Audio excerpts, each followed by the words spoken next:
Before we get to this week's episode, we'd like to apologize for our brief hiatus. Here at 207 Productions, we are committed to getting you the latest news around Bells ISD. However, with the busyness of spring, plus the number of additions and improvements we are making to our show and beyond, we were unfortunately forced to take a short break. But BNN is back in business with 3 very important announcements that will be sprinkled throughout the episode, so make sure to watch until the end. Without further ado, good morning, Bells Panthers. This is the Bells News Network, and I'm your host, Tristan Gardner, here with my co-host, Kendall Clark.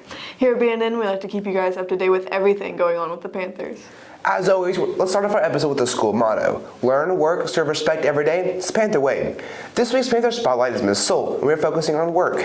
Miss Soul has done a lot for our schools over the years, and she's the head band color guard director. She schedules countless events. She's in charge of yearbook. She helps with the band boosters, and she's endlessly dedicated to our students and our school. So we decided to ask her what inspires her to work so hard every day. Okay. I enjoy success, and I actually enjoy working hard, so I will do anything to get it right the first time and make sure that the group or myself are successful.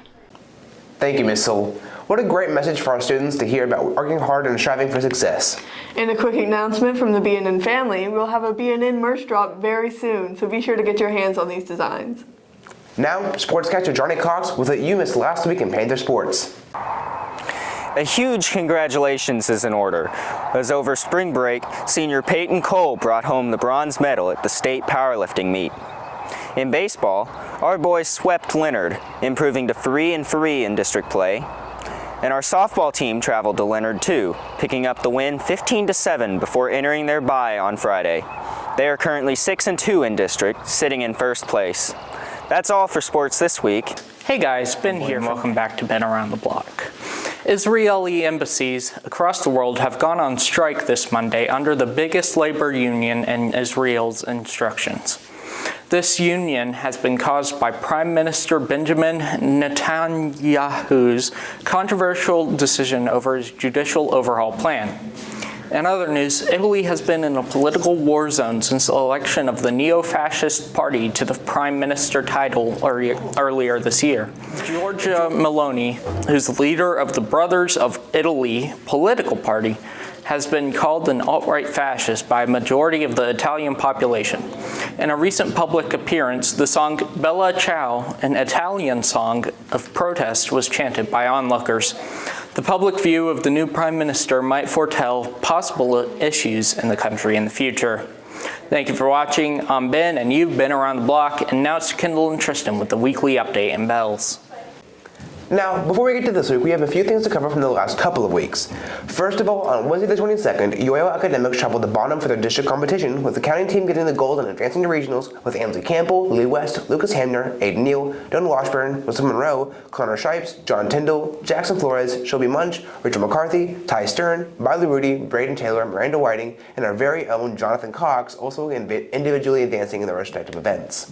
Wednesday the 29th, UIL speaking events also traveled to Bonham for district with our debate team advancing to regionals, with Lily Helgren and Mackenzie Severson advancing in their speaking events.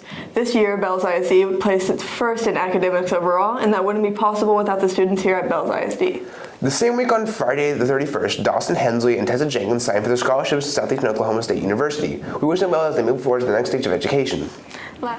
Okay, what I'm most excited about going to Southeastern is I've been to their past couple band days, and it just seems like a really fun environment to be around, and I can see myself being there for, all 4 years. I'm not going to transfer, but it just seems like a fun environment, and I can get better on my instrument there. I actually got accepted into one of the President's Leadership Programs, and so I've already developed friendships and family members outside that live in the Southeastern area, so it'll be a fun environment, and I think getting to teach other people and younger kids during band day will be a really good experience for me. Education. Last week, the band performed at their UIL meet, getting a 1 or superior rating in both concert and sight reading. This means that the Bells Panther Band won a sweepstakes, getting a 1 in marching, concert, and sight reading for the second year in a row. Speaking of UIL, before we get to this week in Bells ISD, we'd like to announce that 207 Productions is entering the UIL filmmaking event. We will be making short films with the narrative and documentary categories. We welcome anyone to join in. If you want to join the 207 Productions crew to make short films, head over to Coach Willis's room to get more details. This week is pretty busy for those of you involved in sports. Yesterday, district track started in Pottsboro going through to today, and area land judging was in Tarleton. Today, there will be a JV baseball tournament in Munster. Tomorrow, softball will travel to Howe, and baseball will host Pottsboro. Then on Saturday, the regional fishing tournament will be held at Lake Ray Roberts, the JV baseball tournament in Munster will resume, and prom will be held at Mustang Creek in Sherman. Now to our chief meteorologist, Jonathan Cox, with this week's weather. Thanks, Kendall. This week looks remarkably calm for this time of year, especially after the storms we've had over the last few weeks. Highs will remain near average in the mid to upper 70s with light winds, and skies will be mostly clear all week. The only chance of rain in the next 7 days comes on Friday, and although there's only a small chance, any storms that start could become severe. At this point, however, it's still too far out to be certain. For the weekend, we can expect warm and sunny weather, great for spending some time outdoors. Now back to Tristan. Thanks, Jonathan. That's not all for the Panthers this week. One last announcement here from us at BNN. We're going to be introducing ad breaks into our episodes. But before you groan, these are not normal ads. These are ads by you. We like to keep everything BNN within Bell's ISD, so that means even the ads that we broadcast will be by Panthers for Panthers. We'll have a maximum of 2 minutes dedicated to these ads, with 30 seconds costing $5.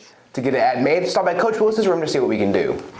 Finally, to close out this announcement, these ads are open to both staff, teachers, and students alike. So if you'd like to get a message out there while supporting Bell's ISD's #1 trusted news network, consider buying some ad space. And that really is all for the Panthers this week. This episode of the Bell's News Network is brought to you by 207 Productions, the Bell's ISD Film Club, the Colby Snowball Shack, and viewers like you. Thank you.